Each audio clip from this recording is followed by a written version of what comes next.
चल सोनू जी।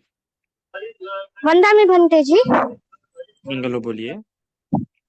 जी, जब मैंने पहला शिविर किया था गुरु जी का 10 दिन का, हम्म। तो जी। जैसे सिखाते हैं आनापान से, फिर जैसे हम कोई नई चीज देखते तो एकदम फ्लड की तरह आ जाती है कोई भी चीज, तो वैसे ही हम्म। एकदम से वेदनाएं महसूस हुई थी।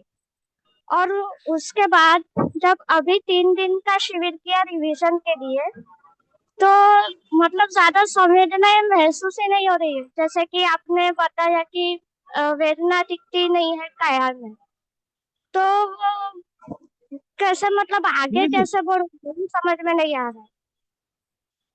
मैंने ये नहीं कहा कि वेदना दिखती नहीं है काया में।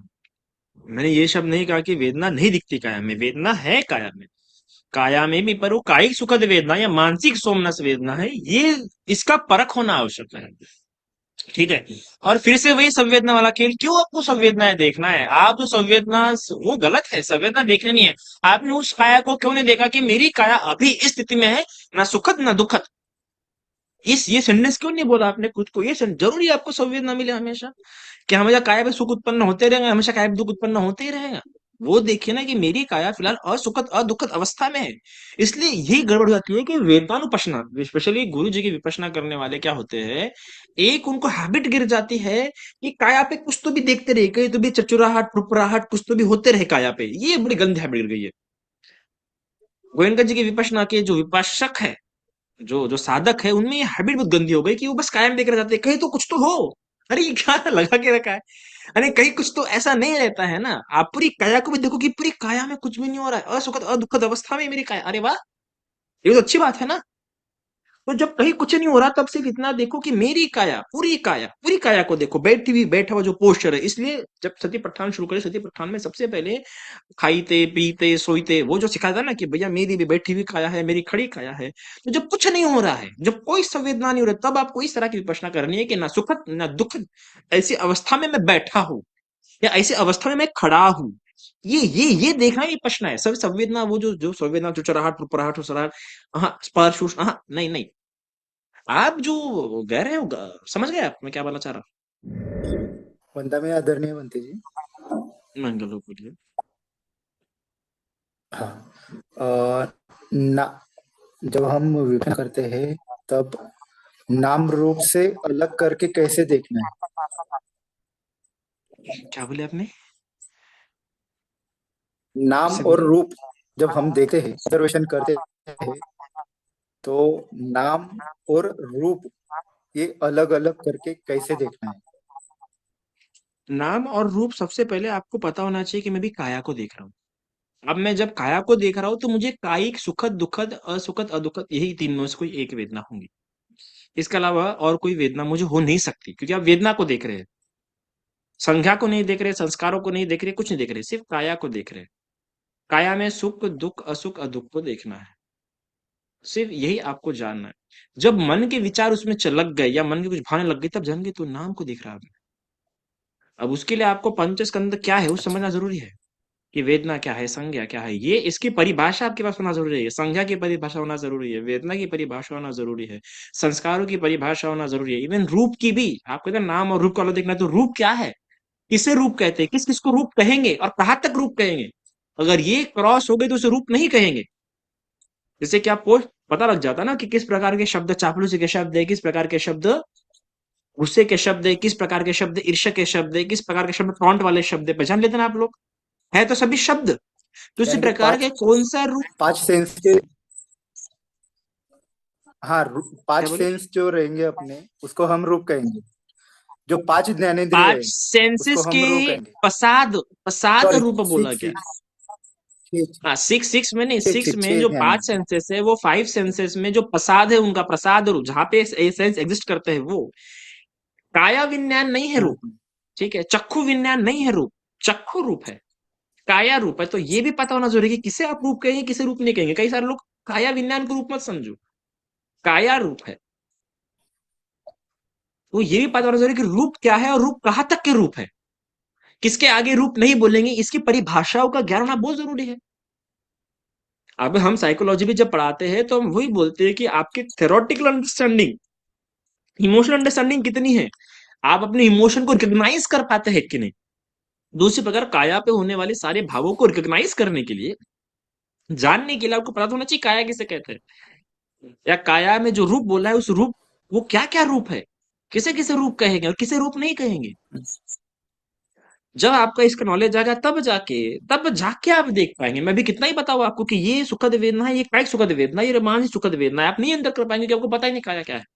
मुझे काया क्या पता है, इसलिए मैं प्रवचन बोल पा रहा हूँ, प्रवचन दे पा रहा हूँ, ये बता सकता हूँ। तो पहले आपको काया क्या है वो समझना होगा, रूप क्या है वो समझना होगा, चार महाभूत क्या है वो समझना होगा, फिर वायु किसे कहते हैं, फिर आपो किसे कहते हैं, तेजो किसे कहते हैं, ये स्टेप बाय स्टेप जाना पड़ेगा।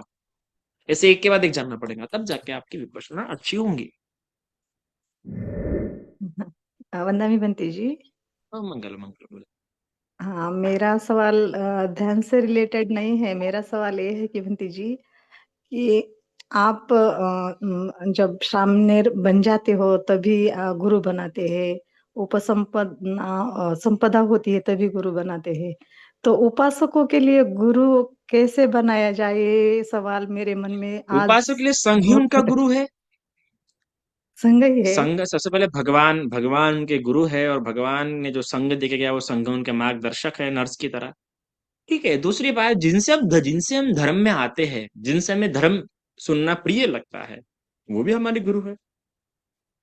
ऐसे अलग से विधि नहीं होती है ना उपासकों नहीं, के वो लिए? तो फिर अलग आपने से एक विधि बार होना, अलग से विधि तो डिपेंड करता है कि अरे भंते जी, या किसी गुरु को कहते हैं कि अरे मुझे आपका आजीवन शिष्य बनना है, वो अलग, वो पर्सनल लुकआउट है।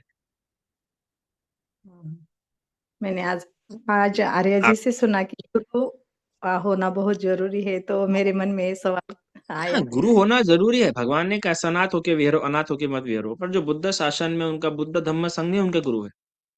पर फिर भी किसी को लगता है कि विशेष तो मेरे सेपरेट गुरु होने चाहिए, मुझे उन पे होना चाहिए, तो आपको जो गुरु पसंद है उनके पास जाइए और उनको बोलिए कि बंते जी आप मुझे, या जो भी आपके गुरु है उनको बोलिए कि आप मुझे अपना शिष्य बनाइए, शिष्य के रूप में स्वीकार कीजिए। पर जब शिष्य के रूप में किसी को स्वीकार कर, मतलब आप गुरु के रूप में किसी को स्वीकार कर रहे हैं, तो फिर गुरु की बड़ी जिम्मेदारी भी होती है, फिर वो भी निभाना पड़ता है। अगर सेपरेटली जाके, इंडिविजुअली जाके आप किसी को गुरु बनाते हैं, तो बाकी संघ तो है ही आपके लिए। वंदना बंटी। लास्ट प्रश्न। हाँ, रोकड़े जी बोलिए। बंटी जी, मेरा थोड़ा क्वेश्चन अलग था बंटी जी। मेरा क्वेश्चन था बंटी जी, जब भी मैं पढ़ाई करने बैठता हूँ, कभी बाबा साहेब अम्बेडकर की बुक पढ़ने या कुछ भी पढ़ने बैठता हूँ बंटी जी, तभी मेरा मन ना ऑटोमेटिक ऐसा लगता है, मेरा मन खींच के मुझे ना फोन वीडियो में लेके जाता है बंटी जी। मेरा पढ़ाई नहीं हो रही कहाँ बंटी पे? जी, और बाबा साहेब अम्बेडकर की किताब भी जी, मेरा मन ना ऑटोमेटिक ऐसा लगता है कि मेरा मन मुझे खींच रहा है और फोन की तरफ ले जा रहा है। मुझे, मेरे तो मन में पढ़ाई फोन की इच्छा नहीं हो रही बंटी फोन जी। फोन फोन अलमारी में लॉक रख के बैठा करो तुम, कि 1 घंटा 2 घंटा में नहीं उठूंगा। बनती मेरा content- नहीं नहीं, मेरा पढ़ाई भी फोन में से बनती जी। मेरा मन क्या फिर वीडियो देखने के लिए या इंस्टाग्राम यूट्यूब के अनइंस्टॉल कर दो। मूवीज देखने के लिए। इंस्टाग्राम अनइंस्टॉल कर दो। इंस्टा नहीं है बनती। इंस्टा नहीं बनती, खाली यूट्यूब पे वीडियो और थोड़ा अलग टाइप की वीडियो, ऐसा ये वीडियो तुम्हारा थोड़ा। टाइम स्पैन कम होगा ना, तुम्हारे एकाग्र का स्पैन कम होगा, इसलिए तुरंत उधर मन जाता होगा। जब भी मन करे टहल के आ जाओ फिर बैठो, टहल के आ जाओ फिर बैठो, वरना खुद के मन को तो बोलो बनते जी नहीं, कैसा, नहीं नहीं रोकड़ी जी, बिल्कुल ऐसा नहीं करना, ऐसा मन को बोलो।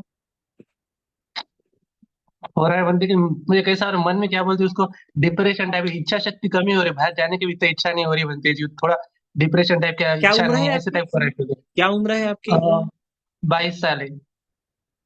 22 साल है ना, तो फिर यही होना है 22 साल की उम्र में, और क्या अपेक्षा रख सकते हैं आप? जाके 10 दिन का विपश्यना का शिविर करके आ जाओ आप पहले। हाँ, हम्म, सही बात है तुम बनते, 10 दिन का थोड़ा विपश्यना अपना। का पहले शिविर करके आओ। ठीक है बन, भाई 22 साल ठीक है की बन। उम्र में कॉमन है बाबू, तुम 22 साल की उम्र में अपेक्षा नहीं कर सकते कि तुम फोन से दूर रहो, और आज के समय में हाँ इम्पॉसिबल। तुम पहले एक काम करो, अगर तुम्हें सही में अपना इच्छा शक्ति प्रबल करना है, तो सबसे पहले 10 दिन का विपश्यना शिविर करके आ जाओ, फिर उसके बाद तुम्हारा सब ठीक हो जाएगा। ठीक है, दूसरा अल्टरनेटिव कौन बनती जी अभी अब अभी तुम करंट इसके के लिए लिए? भी इतना विचार कर रहे हो, तुम क्या करोगे? कुछ नहीं कर सकते तुम ऐसे से। मतलब जो इंसान को मैं इतना अच्छा शॉर्टकट उपाय बता रहा हूँ, तुम उसमें भी कर रहे हो, ऐसा थोड़ी हो सकता बाबू, ऐसा नहीं हो सकता। You you you need to take strict steps ना बाबा।